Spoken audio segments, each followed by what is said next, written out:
So the Ohio State Buckeyes got the camel off its back. They beat Michigan in Ann Arbor in dominating fashion. Really, the entire game outside of the first 5 minutes was controlled and dominated by the Buckeyes.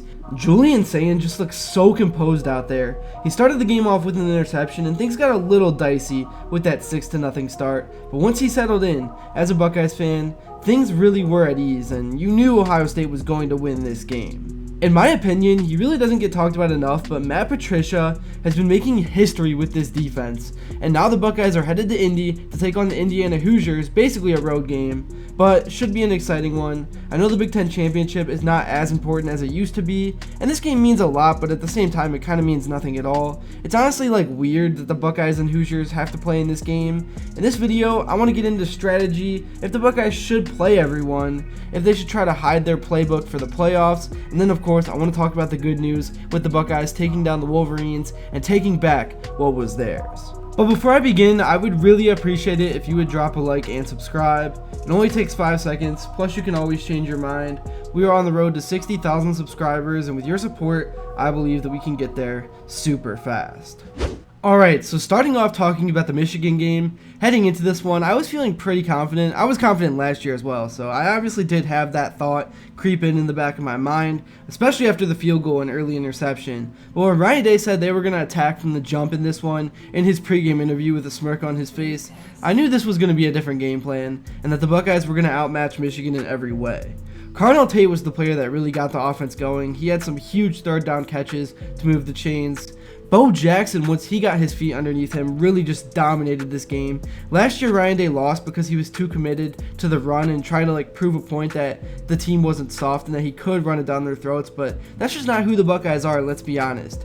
In this game, the Buckeyes used the pass to set up the run, and once the run game did get going, Bo Jackson just ran it down the Wolverines' throats, like the Buckeyes intended to do last year. Nobody could stop him. He is looking like a future first or second round pick. The sky really is the limit with him being so young. It's hard for me as a 21-year-old to accept the fact that these guys are 18 years old, looking like that and doing these things, but some people have a God-given talent, and he's one of them. I know as a fan you wanted to see it because we all despise Michigan, but I would say some good news that came out of this game is that there were no big fights on Ohio State's end. They took the high road, they didn't plant the flag, they didn't headbutt a referee. The players and coaching staff were looking at the future more than just the intensity of the rivalry. There was still a lot of chippiness, but in the long run, I think taking the high road was the right thing to do because Michigan, once they knew they were going to lose this game, had nothing to lose. Their season was over. The Buckeyes had everything on the line. Another big positive was Luke Montgomery. Ohio State ran for around 185 to 190 yards, at roughly 4.5 yards per carry, with only a handful of negative runs all day.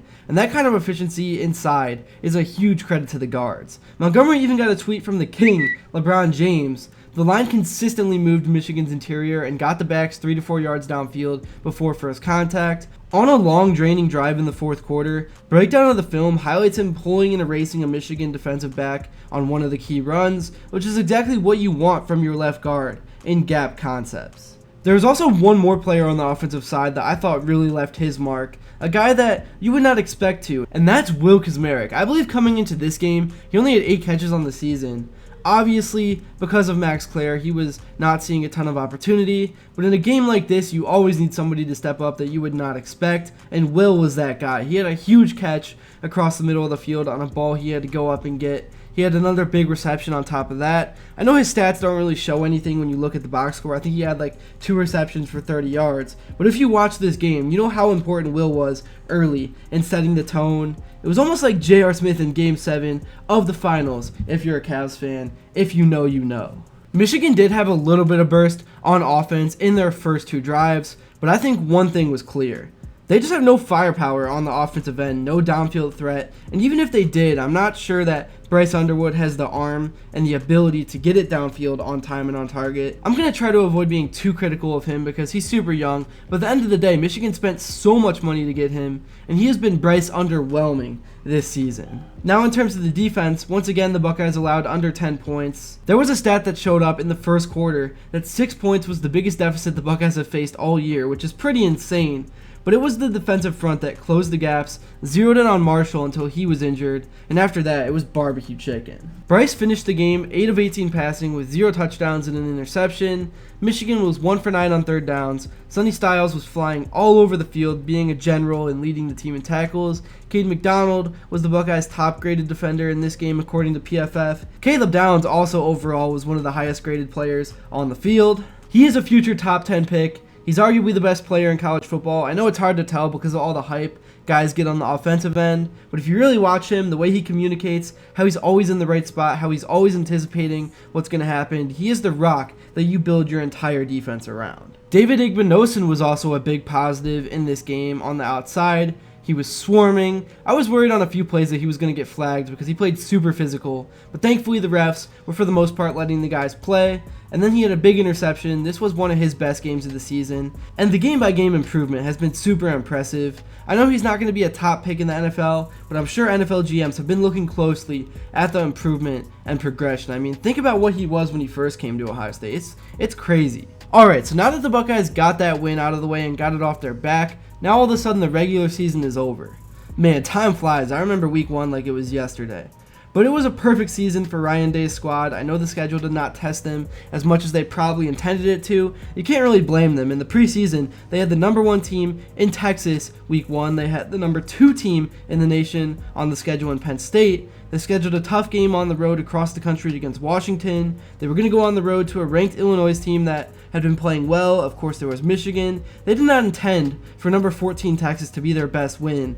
And Ohio State just dominated everyone. They showed no signs of weakness all year. This is the best team in the country, and to me, it's not close. Now moving on to next week, the Buckeyes will go head-to-head with Indiana.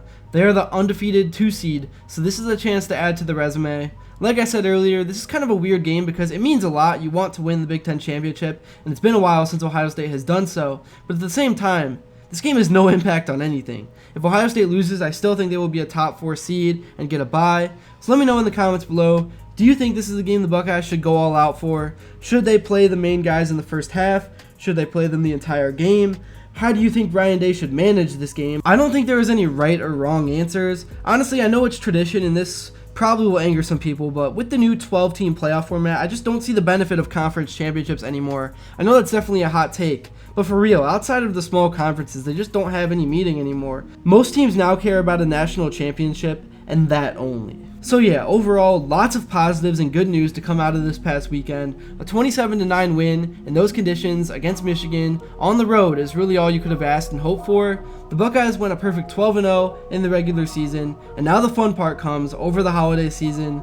That's really all I have for this one. Thank you all so much if you made it to this point. Let me know what you guys thought about some of these takes in the comments below. Let me know if you're looking forward to the Indiana game and what you expect, and let me know what you would like to see next. Also hit that like button and subscribe if you haven't yet. And until next time, I will see you all later.